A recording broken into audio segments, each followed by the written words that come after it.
لە کاتێکدا جوڵانەوەی ڕزگاری خوازی ناوچەکە بەرەو داهاتووی پرشنگدار هەنگاودەنێن و جەماوەری کودەتا لێکراوی میسر دەنگی ئازادی خوازانی سوودان و جەزایر دەبیستن و بۆ جارێکی دیکە دڵیان لەسەر دروشمەکانیەوان کۆ دەکەنەوە کەچی ڕژێمی ستەمکاری میسر بە دوورکەوتنەوە لە مەدەنیەت و گەڕانەوە بۆ دەسەڵاتی سەربازی بە بەرگی مەدەنیەوە و بە هیوای مانەوەی بۆ ماوەیەکی دوور و درێژ بۆ ڕابردووی دیکتاتۆری دەگەڕێتەوە.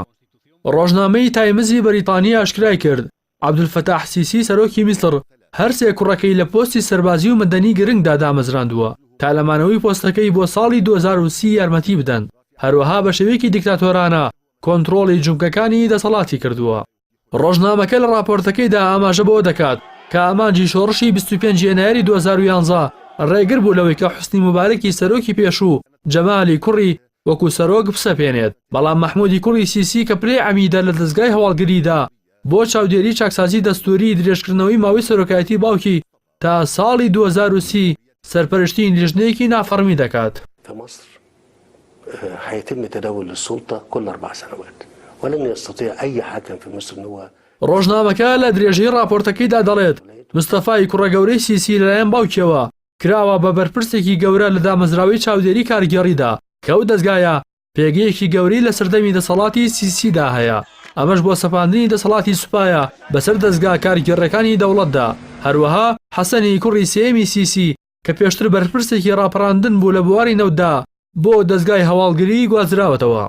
هەرچەندە ڕژێمی میسر ڕای دەگەێنێت گۆڕانکاریە دەستوریەکان لەلایەن نوێنەرانی پەرلەمانەوە پێشنیازکراوە و کوڕەکانی سیسی لەوەدا بەشدار نین، بەڵام ئەو راپۆرتانی هێنیانی لە قاهیرەوە دەگەن هەندێک سیاسەتمەدار و چاودێر ترسی خۆیان لەو هەنگاوە نەشاردوتەوە، تەنانەت لایەنگرانی سیسی لە ئاکامی ئەو هەنگاوە دەترسن.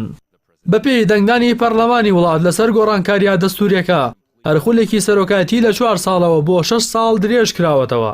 بەو پێش کەم خولەی سەرۆکایەتی بە یەکەم خولی 6 ساڵی سەرۆکایەتی هەژمار کراوە. سیسی تا ساڵی 2030 لە پۆستی سەرۆکایەتیدا دەمێنێتەوە. چالەکانی کۆمەڵی مەدەنی و ناڕازیانی کودەتای سەربازی بڕوایان وایە ئەمە دواهەمین بزماری ڕژێمە لە نەعشی شۆڕشی 25 ینواری 2011 کە ئەو کاتە هەموو هیواکان بۆ ئەوە بوون دەسەڵاتی مەدەنی لە وڵاتدا بچەسپێت و کۆتایی بە دەسەڵاتی سەربازی بهێنرێت.